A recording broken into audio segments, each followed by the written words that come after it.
നമസ്കാരം, എല്ലാവർക്കും പുതിയൊരു മാർക്കറ്റ് അനാലിസിസ് വീഡിയോയിലേക്ക് സ്വാഗതം. മാർച്ച് മാസത്തിലെ ആദ്യത്തെ 4 വ്യാപാര ദിനങ്ങളിൽ തന്നെ സെൻസെക്സിലും നിഫ്റ്റിയിലും 3% കനത്ത ഇടിവാണ് നമ്മൾ കണ്ടത്. നിക്ഷേപകരുടെ ലക്ഷക്കണക്കിന് കോടി രൂപയുടെ സമ്പത്താണ് ചുരുങ്ങിയ ദിവസങ്ങൾക്കുള്ളിൽ വിപണിയിൽ നിന്ന് ഒലിച്ചുപോയത്. അതുകൊണ്ട് തന്നെ പുതിയ വ്യാപാര ആഴ്ചയിൽ വിപണിയുടെ ഗതി എന്തായിരിക്കും എന്നത് ഏവരും വലിയ ആശങ്കയോടെയാണ് ഉറ്റുനോക്കുന്നത്. ഈ ആഴ്ച വിപണിയുടെ മൂഡ് തീരുമാനിക്കാൻ പോകുന്ന അതിപ്രധാനമായ 5 കാര്യങ്ങളാണ് നമ്മൾ ഇന്ന് പരിശോധിക്കുന്നത്. വിഷയങ്ങളിലേക്ക് കടക്കുന്നതിന് മുൻപ് ഒരു ചെറിയ കാര്യം. വിപണിയിലെ ഇത്തരം നിർണായക മാറ്റങ്ങളും വാർത്തകളും കൃത്യസമയത്ത് നിങ്ങളിലേക്ക് എത്തിക്കാൻ ഞങ്ങൾ എപ്പോഴും ശ്രമിക്കാറുണ്ട്. ആ വിവരങ്ങൾ നിങ്ങൾക്ക് ലഭിക്കുന്നുണ്ടെന്ന് ഉറപ്പുവരുത്താൻ ഇപ്പോൾ തന്നെ ആ ലൈക്ക് ബട്ടൺ ഒന്നമർത്തുക. അതുപോലെ നിലവിലെ സാഹചര്യത്തിൽ ഈ ആഴ്ച വിപണി തിരികെ കയറുമോ അതോ വീണ്ടും താഴേക്ക് പോകാൻ സാധ്യതയുണ്ടോ, വിപണി ബുള്ളിഷ് ആയിരിക്കുമോ അതോ ബേറിഷ് ആയിരിക്കുമോ എന്നതിനെക്കുറിച്ചുള്ള നിങ്ങളുടെ വിലയിരുത്തലുകൾ താഴെ കമന്റ് ചെയ്യുക. നമുക്ക് പ്രധാനപ്പെട്ട കാര്യങ്ങളിലേക്ക് വരാം. ഈ ആഴ്ച വിപണിയെ സ്വാധീനിക്കാൻ പോകുന്ന ഏറ്റവും പ്രധാനപ്പെട്ട വിഷയം അമേരിക്കയും ഇസ്രായേലും ഇറാനും തമ്മിലുള്ള യുദ്ധസമാനമായ സാഹചര്യങ്ങൾ കൂടുതൽ രൂക്ഷമാകുന്നു എന്നതാണ്. ഇറാന്റെ പരമോന്നത നേതാവ് കൊല്ലപ്പെട്ടുവെന്ന വാർത്തകൾക്ക് പിന്നാലെ ഇറാൻ ശക്തമായി തിരിച്ചടിക്കാൻ തുടങ്ങിയതോടെ പശ്ചിമേഷ്യ പൂർണ്ണമായും വലിയൊരു പ്രതിസന്ധിയുടെ പിടിയിൽ അമർന്നിരിക്കുകയാണ്. ഈ സംഘർഷം പെട്ടെന്നൊന്നും അവസാനിക്കില്ലെന്ന് അമേരിക്കൻ പ്രസിഡന്റ് അടക്കമുള്ളവർ വ്യക്തമാക്കിയത് ആഗോള നിക്ഷേപകർക്കിടയിൽ വലിയ പരിഭ്രാന്തി സൃഷ്ടിച്ചിട്ടുണ്ട്.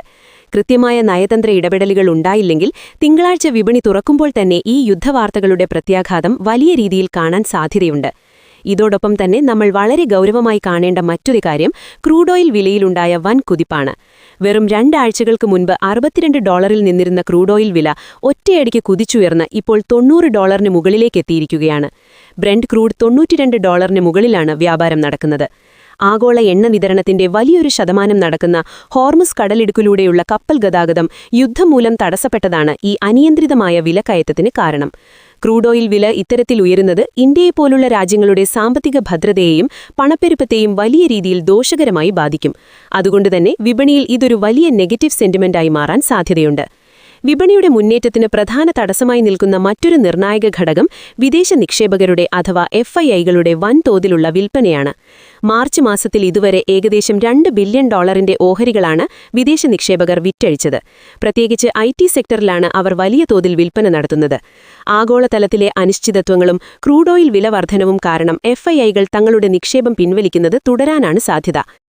ഇതുകൂടാതെ ഈ ആഴ്ച വിപണി വളരെ ഗൗരവമായി കാണുന്ന മറ്റൊരു കാര്യം അമേരിക്കയിൽ നിന്ന് പുറത്തുവന്ന പുതിയ തൊഴിൽ കണക്കുകളാണ്, അഥവാ US ജോബ് ഡേറ്റ.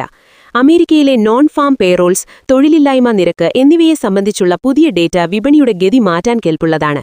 അമേരിക്കൻ സമ്പദ്വ്യവസ്ഥയിലെ തൊഴിൽ സാഹചര്യം വ്യക്തമാക്കുന്ന ഈ റിപ്പോർട്ട് അമേരിക്കൻ ഫെഡറൽ റിസർവിന്റെ അടുത്ത പലിശ നിരക്ക് തീരുമാനങ്ങളെ നേരിട്ട് സ്വാധീനിക്കും.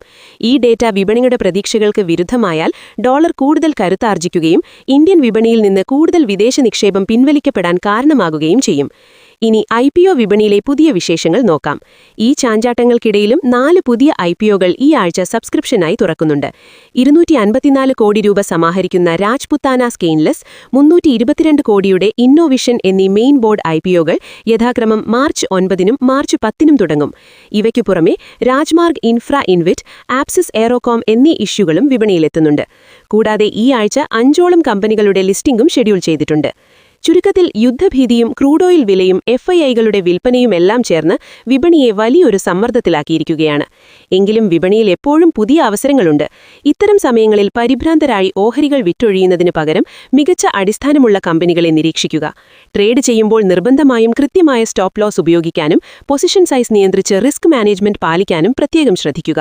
പുതിയ വാർത്തകൾക്കനുസരിച്ച് വിപണിയിൽ വലിയ മാറ്റങ്ങൾ വരാൻ സാധ്യതയുള്ളതിനാൽ എപ്പോഴും ജാഗ്രത പാലിക്കുക. നന്ദി.